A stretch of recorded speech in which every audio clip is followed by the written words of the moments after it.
Awal tahun lalu, aku terpilih sebagai pemimpin gereja. Awalnya, aku merasa diriku sangat kurang. Jadi aku sering berdoa dan memikirkan bagaimana harus melakukan tugasku. Saat menemukan masalah yang tak bisa kupecahkan, aku akan menuliskannya, lalu bersekutu dengan rekan kerjaku. Jika mengetahui saudara atau saudari punya masalah, aku akan bersekutu dengan mereka. Setelah beberapa waktu, aku memahami prinsip untuk melakukan pekerjaan gereja. Dan saat berdiskusi, semua orang menyetujui sebagian besar pendapatku. Saat saudara-saudari ada masalah, mereka mendatangiku untuk bersekutu. Melihat ini, aku merasa puas dengan diriku. Aku merasa punya kualitas yang baik, cakap, dan siap menjadi pemimpin. Saat pekerjaan Injil kami berkembang, keanggotaan gereja bertambah. Dan ada beberapa tempat pertemuan baru. Aku bergegas ke pertemuan kelompok setiap hari, juga menyirami pendatang baru. Para pemimpin khawatir itu terlalu berat. Jadi mereka ingin memasangkanku dengan pemimpin lain. Aku pikir semua orang bisa melihat beban kerja telah meningkat. Jadi jika aku menanggung semuanya sendiri, semua orang pasti akan menganggapku berbakat dan cakap, juga lebih mengagumiku. Aku membuat alasan dan berkata tidak perlu memasangkanku. Aku sangat sibuk selama masa itu. Aku bahkan tak punya waktu untuk saat teduh pagi dan tidur sangat larut malam. Para saudari berkata aku harus mencari partner. Lalu, aku merasa telah melewati batas kemampuan dan memberitahu pemimpin yang sebenarnya terjadi. Aku minta dipasangkan dengan saudari Wang dan saudara-saudari mendukungnya. Awalnya, aku merasa punya seseorang untuk berbagi pekerjaan memudahkan segalanya. Namun, tak lama kemudian, aku mendapati saudari Wang berkualitas, cepat memahami kebenaran, dan proaktif dalam tugasnya. Jika saudara-saudari mengalami kesulitan atau ada masalah di gereja, dia lebih cepat menyadari dan menanganinya dibanding aku. Terutama, persekutuannya tentang kebenaran jelas dan mencerahkan. Saudara-saudari berkata itu bermanfaat bagi mereka. Perlahan, saat mengalami kesulitan, semua orang mulai mendatangi saudari Wang untuk bersekutu. Ini memberiku perasaan yang sulit dijelaskan. Sebelumnya mereka akan datang kepadaku jika punya masalah. Tetapi kini semua orang mencari dia dalam waktu sesingkat itu. Jika ini terus berlanjut, apakah aku bisa mempertahankan posisiku? Aku juga dengar pemimpin berkata saudari Wang berkualitas dan layak diangkat. Ini membuatku makin merasakan krisis. Awalnya kupikir sebagai pemimpin baru, dia hanya bisa membantu beban pekerjaanku. Tak kusangka dia akan mencuri panggungku. Akankah ada tempat untukku jika ini berlanjut? Lalu saudari Wang menemukan sesuatu yang tidak dia pahami dan bertanya kepadaku. Karena tidak ingin membagikan detailnya, aku hanya memberi dia garis besarnya. Aku khawatir makin dikesampingkan saat dia terbiasa dengan itu. Suatu kali, aku dengar dia mendapati tugas tertentu berjalan lambat dan langsung menemui para pemimpin untuk melaporkan situasi dan mendiskusikan solusinya. Dia juga menyebutkan saudari yang kutugaskan menyiram tidak sesuai. Mendengar ini, aku merasa sangat marah dan berpikir, tidak cukup selalu mencuri panggungku di depan saudara-saudari. Kau bahkan menemui pemimpin tanpaku. Bukankah ini membuatmu terlihat bekerja lebih banyak? Kau juga bilang orang yang kutunjuk tidak sesuai. Bukankah ini upaya untuk membuat pemimpin memandang rendah aku? Setelah itu, aku berprasangka terhadap saudari Wang. Saat dia mengajukan saran, dalam diskusi kerja kami, aku tak mau mengakuinya. Dan jika menerimanya, aku lakukan dengan enggan. Suatu kali, dalam rapat rekan kerja, seorang rekan mengemukakan beberapa masalah gereja yang perlu ditangani untuk kami persekutukan. Ini pertemuan pertama yang dipimpin saudari Wang. Dia gugup dan ingin aku bersekutu lebih dulu. Namun, aku tidak ingin bekerja sama dengannya. Dan berpikir, bukankah kau begitu cakap? Bersekutulah sendiri. Aku tidak mengatakan apapun. Setelah lama terdiam, saudari Wang tidak punya pilihan selain bersekutu lebih dulu. Setelah itu, dia memintaku menambahkan, jadi aku pun berbagi sedikit. Pertemuan itu tidak terlalu produktif. Setelahnya, aku merasa tidak nyaman. Aku merasa tidak menggenapi tanggung jawabku. Aku merasa bersalah. Aku datang ke hadapan Tuhan dan merenungkan diri. Saudari Wang dipasangkan denganku dan dia bisa memecahkan masalah mereka. Itu baik untuk pekerjaan gereja. Bukankah itu bagus? Jika begitu, kenapa aku tidak senang dan justru bersaing dengannya? Bagaimana kau mencari kebenaran dan menyelesaikan masalah ini? Iya. Aku melihat kutipan firman Tuhan. Serahkan hatimu kepada Tuhan, maka kau dapat memperoleh kebenaran. Untuk menjadi pemimpin gereja, orang tidak hanya harus mampu menyelesaikan masalah dengan kebenaran, tetapi juga menemukan dan membina orang-orang berbakat, tidak menekan, atau iri hati kepadanya. Dengan ini kau akan melakukan tugas yang memenuhi standar dan akan menjadi pemimpin dan pekerja yang layak. Jika engkau bisa bertindak sesuai prinsip dalam segala hal, engkau akan sesuai yang diharapkan dengan kesetiaanmu. Ada orang yang selalu takut bahwa orang lain lebih baik dan lebih tinggi daripada mereka, bahwa orang lain akan dihargai sedangkan mereka diabaikan. Ini membuat mereka mengecualikan orang lain. Bukankah ini iri terhadap orang berkemampuan? Bukankah ini egois? Watak macam apa ini? Ini watak yang jahat. Hanya memikirkan kepentingan sendiri, hanya memuaskan keinginan sendiri, tidak memperhatikan tugas orang lain, atau kepentingan rumah Tuhan. Orang semacam ini berwatak buruk. Tuhan tak mengasihi mereka. Amin. Dari firman Tuhan aku sadar. Aku merasakan permusuhan terhadap saudari Wang dan iri dengan kemampuannya. Karena aku terlalu peduli dengan reputasi dan posisi. Melihat kualitas baik saudari Wang, pendekatan proaktifnya, kemampuannya memecahkan masalah mereka, memenangkan pujian dan rasa hormat, aku merasa dia mengancam posisiku. Jadi aku membenci dan memusuhinya. Saat dia menemukan masalah dalam tugasku dan bertanya kepada pemimpin cara menyelesaikannya, prasangka dan kebencianku mulai tumbuh. Aku merasa dia mencuri panggungku dan membuka kekuranganku kepada pemimpin. Dalam pikiranku aku bersaing dengannya. Saat dia mengajukan beberapa saran yang masuk akal, aku tak mau mendengarkannya. Saat dia tak bisa memecahkan masalah mereka, aku melihat dan tertawa, diam-diam meremehkannya, sehingga membuat pertemuan kami tidak efektif. Aku terobsesi dengan reputasi. Aku memikirkan kepentingan sendiri, tak melindungi pekerjaan rumah Tuhan. Aku sangat egois dan hina, mengungkapkan watak iblis yang jahat. Itu menjijikkan bagi Tuhan. Benar. Lalu, aku melihat firman Tuhan ini. Bekerja sama adalah proses mengimbangi kelemahan seseorang dengan kekuatan orang lain.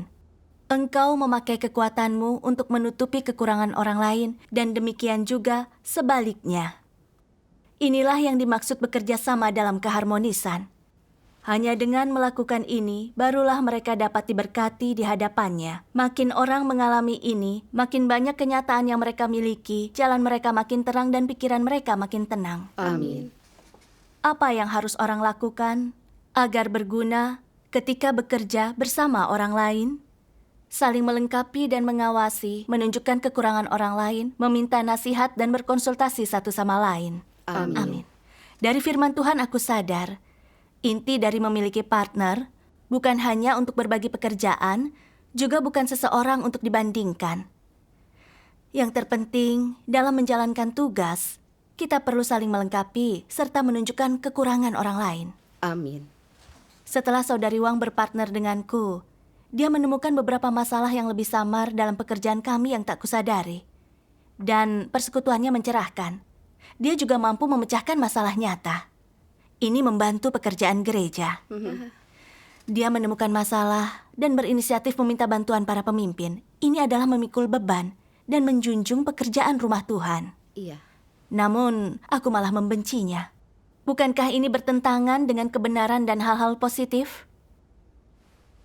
Terlebih lagi, jika dia tak menyadari orang yang kupilih tak sesuai dan bertindak tepat waktu, pekerjaan gereja akan terganggu.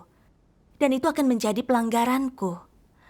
Pengungkapan masalah oleh saudari Wang juga memungkinkanku merenungkan diri, agar dalam tugasku aku harus lebih rajin dan banyak mencari prinsip. Ini membantu dan menutupi kekuranganku. Benar.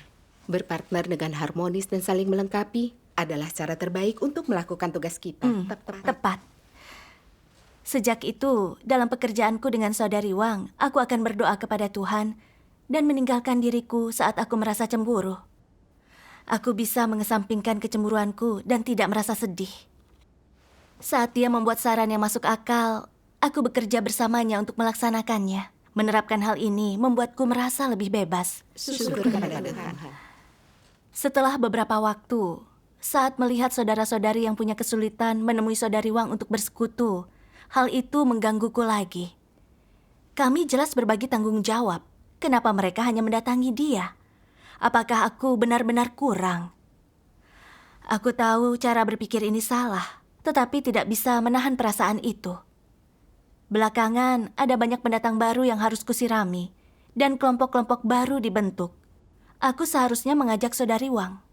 Tetapi jika mengajak dia, bagaimana jika anggota kelompok itu mendatangi dia untuk masalah mereka?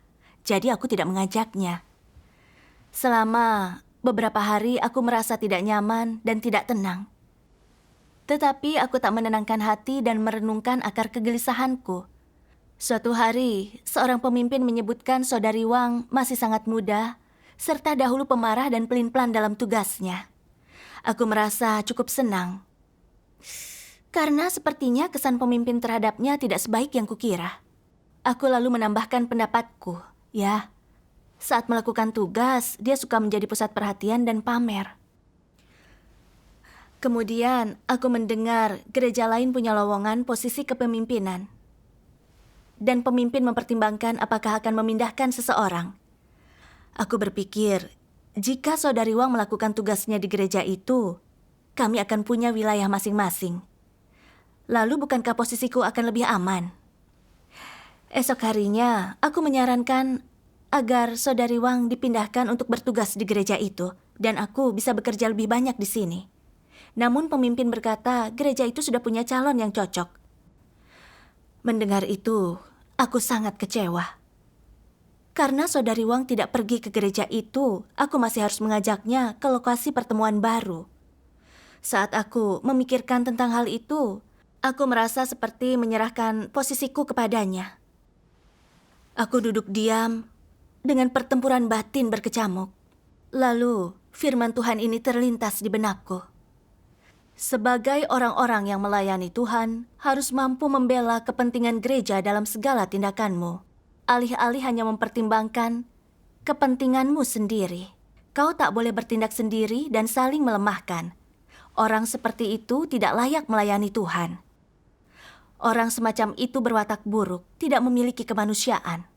Mereka iblis, binatang buas. Amin. Watak Tuhan tak akan menoleransi pelanggaran. Aku tidak mau berpartner dengan saudari Wang, bahkan mengecualikannya dari pertemuan dan mencari alasan untuk memindahkannya. Ini membuat Tuhan jijik. Aku tak memiliki kemanusiaan dan menunjukkan watak iblis. Jika tidak bertobat, pada akhirnya aku akan dicopot dari tugasku karena telah menyinggung watak Tuhan. Pikiran ini membuatku takut. Malam itu, aku gelisah di ranjang, tidak bisa tidur. Aku berpikir, berpartner dengan saudari Wang adalah keinginan Tuhan. Itu baik untuk pekerjaan gereja dan jalan masuk kehidupan saudara-saudari. Tetapi aku berusaha keras membuatnya dipindahkan. Masalah macam apa ini? Aku dikendalikan watak apa? Aku berdoa kepada Tuhan, minta dicerahkan untuk mengenal diriku. Suatu hari, aku melihat kutipan firman Tuhan. Mari tonton videonya. Baiklah.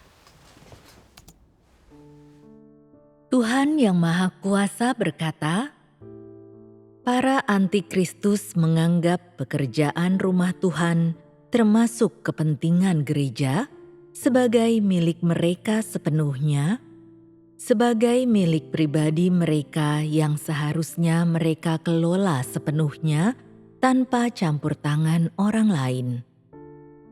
Jadi, satu-satunya hal yang mereka pikirkan ketika melakukan pekerjaan rumah Tuhan adalah kepentingan diri mereka sendiri, status dan gengsi mereka sendiri.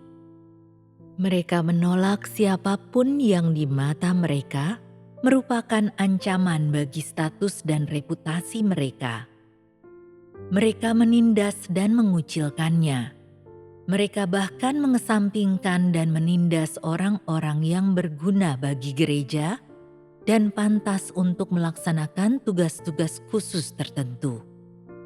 Mereka tidak mempertimbangkan pekerjaan rumah Tuhan ataupun kepentingan rumah Tuhan sedikit pun. Jika ada orang-orang yang mungkin menjadi ancaman bagi status mereka, tidak tunduk kepada mereka, mengabaikan mereka, kemudian mereka mengucilkan dan menekan serta menjauhkan diri dari orang-orang itu.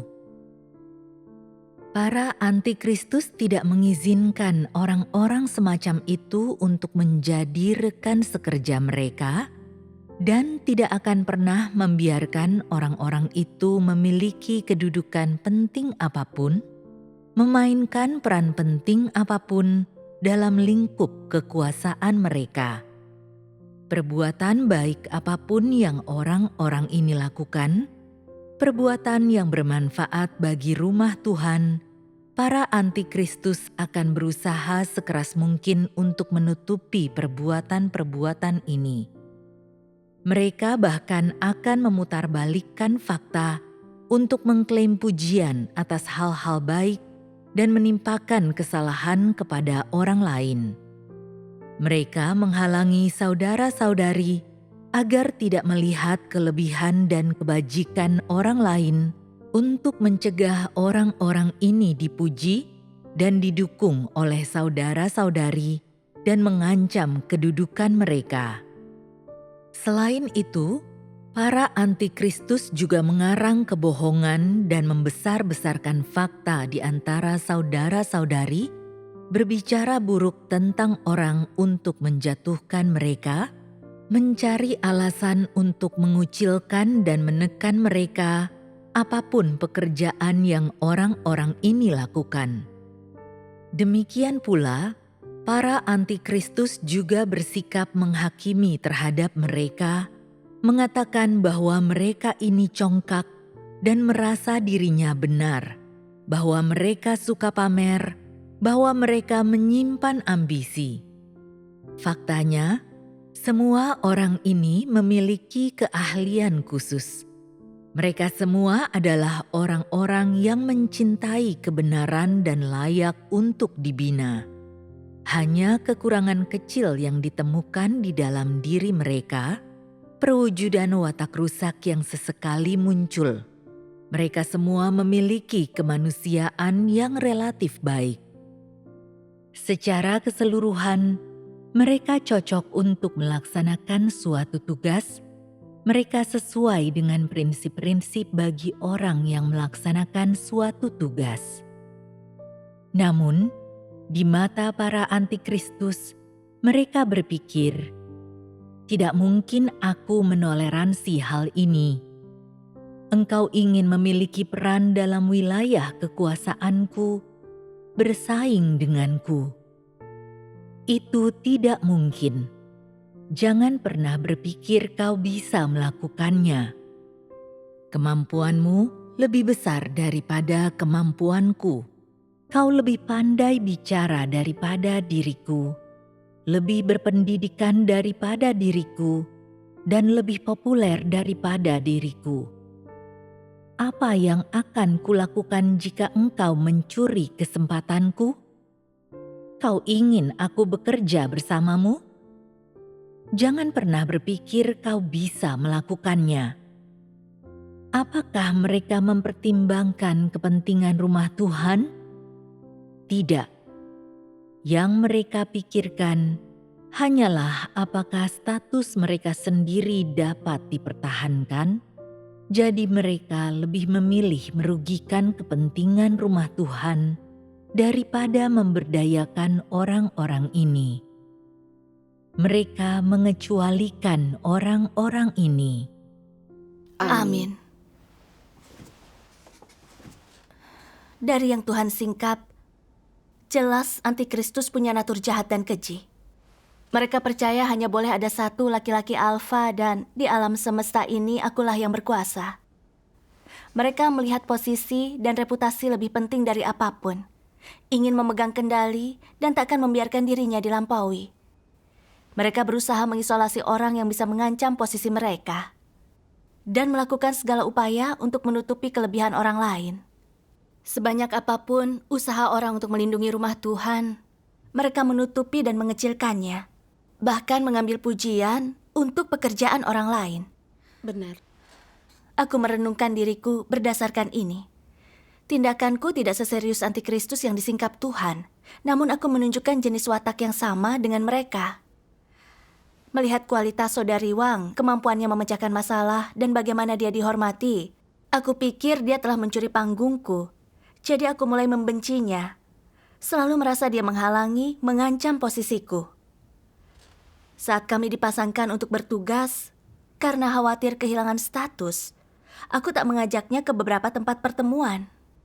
Aku membicarakan kekurangannya di depan pemimpin, tanpa menyebutkan kelebihannya. Aku bahkan ingin membuat pemimpin memindahkannya bertugas ke tempat lain, demi memuaskan ambisiku untuk mengelola dan memutuskan semuanya sendiri. Aku telah menggunakan taktik jahat dan hina untuk mengecualikan saudari Wang. Ini sama dengan otoritarianisme dan haus kekuasaan seorang antikristus.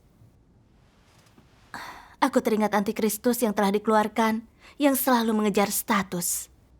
Demi mencapai tujuannya untuk menguasai semua orang dan berkuasa selamanya. Mereka melihat siapapun yang bisa mengancam posisi mereka sebagai musuh, menghalalkan apapun untuk mengucilkan orang lain tanpa memikirkan pekerjaan rumah Tuhan.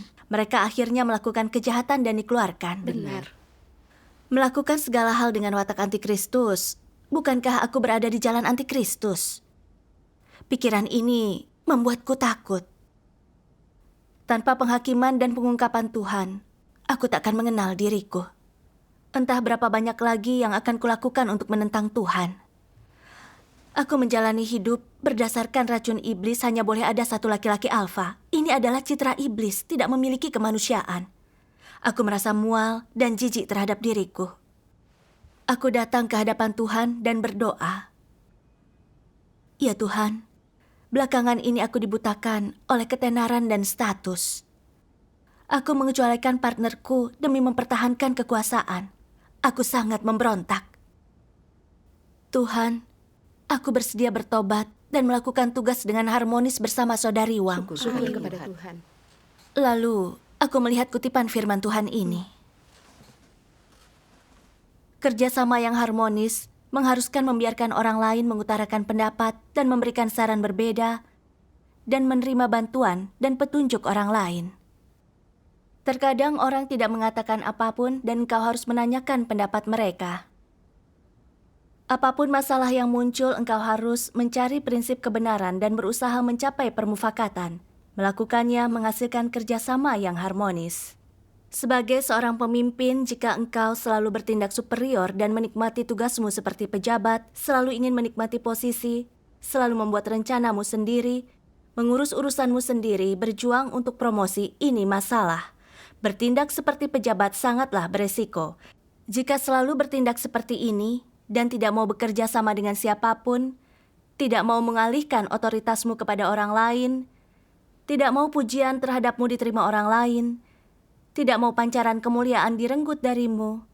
Jika yang kau inginkan hanyalah memiliki segalanya, engkau adalah antikristus. Namun jika engkau sering mencari kebenaran, meninggalkan daging, motivasi dan rancanganmu sendiri, dan dapat bekerja sama secara aktif, sering membuka hatimu untuk mencari nasihat dan bimbingan, dan menerima saran mereka, mendengarkan pemikiran dan perkataan mereka dengan saksama, itu berarti kau berada di jalan yang benar. Amin. Firman Tuhan menggambarkan jalan penerapan dengan jelas. Iya. Benar. Hal terpenting untuk berpartner secara harmonis adalah mengesampingkan diri sendiri, mendengarkan pendapat orang lain, dan mencari bantuan saat tidak paham. Aku sadar tidak memiliki kemampuan khusus, tidak punya kenyataan kebenaran. Tuhan mengangkatku melakukan tugas ini untuk melatih diriku, memungkinkanku mendapatkan kebenaran dan tumbuh dalam hidup. Namun saat sedikit berhasil, aku ingin menjadi tinggi, menempati posisi terdepan. Aku bahkan ingin memonopoli posisi itu dan bertindak sendirian. Aku sangat tidak masuk akal. Menyadari hal ini, aku menyesal dan membenci diriku. Aku bergegas mengajak saudari Wang ke tempat pertemuan baru dan memberi pengarahan agar dia bisa cepat beradaptasi. Saudari Wang bertanggung jawab dan perhatian dalam tugasnya. Dia juga fokus mencari prinsip kebenaran. Aku tidak lagi melihat ini sebagai ancaman bagiku. Aku bersyukur kepada Tuhan karena telah mengatur pasangan itu untuk membantuku. Sejak itu, setiap kali menemukan pertanyaan sulit, aku akan bersekutu dengan saudari Wang. Dan saat saudara-saudari punya masalah yang tak bisa kuselesaikan, aku ingin mereka mencari dia. Menerapkan ini memberiku perasaan bebas. Dan pekerjaan gereja bisa berjalan lancar. Syukur kepada Tuhan. Melihat semua ini, aku pikir jika saudari Wang dipindahkan seperti keinginanku, aku tak akan mampu menangani pekerjaan ini sendiri. Pekerjaan gereja pasti akan menderita dan tertunda. Itu artinya melakukan kejahatan. Aku merasakan betapa hebatnya pasangan yang Tuhan atur untukku. Aku berterima kasih kepada Tuhan. Syukur kepada Tuhan. Saat Tuhan menyatukan kita dengan orang yang lebih cakap, mereka bisa menutupi kelemahan kita. Kita tak akan menyimpang jauh dan tumbuh lebih cepat dalam hidup. Ini kasih karunia dan berkat Tuhan. Iya. Beberapa bulan kemudian, aku mendapati saudara Lin di gereja kami punya kualitas yang baik. Dia juga lebih dewasa dariku. Dia lebih cocok menjadi pemimpin gereja daripada aku. Aku ingin rekomendasikan dia. Lalu, terlintas di benakku, posisiku akan terancam jika dia menjadi pemimpin. Aku teringat kutipan firman Tuhan ini. Serahkan hatimu kepada Tuhan, maka kau dapat memperoleh kebenaran. Kau harus belajar mengesampingkan hal-hal ini, merekomendasikan orang lain, dan membiarkan mereka unggul. Saat melihat kesempatan untuk menonjol, jangan berjuang untuk memanfaatkannya. Belajarlah untuk mundur, tetapi jangan menunda tugasmu. Bekerjalah dengan tenang tanpa ingin terlihat dan jangan pamer saat melaksanakan tugasmu. Semakin banyak kau melepaskan, semakin banyak damai yang akan kau rasakan, dan semakin banyak ruang yang akan ada di dalam hatimu, dan keadaanmu akan semakin membaik. Semakin kau bergumul dan bersaing, semakin gelaplah keadaanmu. Jika tak percaya, coba dan lihatlah. Amin. Firman Tuhan memberiku jalan penerapan. Aku harus mendahulukan pekerjaan gereja dan tidak memikirkan keinginan egoisku. Saudari Lin lebih cocok menjadi pemimpin, jadi aku harus rekomendasikan. Ini kehendak Tuhan dan hal yang benar untuk dilakukan. Jadi aku rekomendasikan dia. Syukur kepada Tuhan. Setelah dia menjadi pemimpin, aku membagi semua yang kutahu dengannya tanpa syarat. Serta mendukung pekerjaannya sebanyak mungkin, memberikan saran. Melihat saudari Lin dan Wang melakukan tugas mereka dan mencapai hasil, memenangkan pengakuan semua orang, aku hampir menangis. Namun kali ini bukan karena merasa kehilangan status. Itu karena melihat semua orang berpartner untuk menjunjung pekerjaan rumah Tuhan. Aku tersentuh dengan cara yang sulit digambarkan. Melalui semua ini, aku mengalami pentingnya menerapkan kebenaran dan berpartner secara harmonis untuk menjalankan tugas dengan baik. Tuhan. Watak rusak hanya bisa ditahirkan setelah mengalami penghakiman dan hajaran Tuhan. Iya. Tuhan sangat nyata dalam menyelamatkan manusia. Iya. Syukur kepada Tuhan.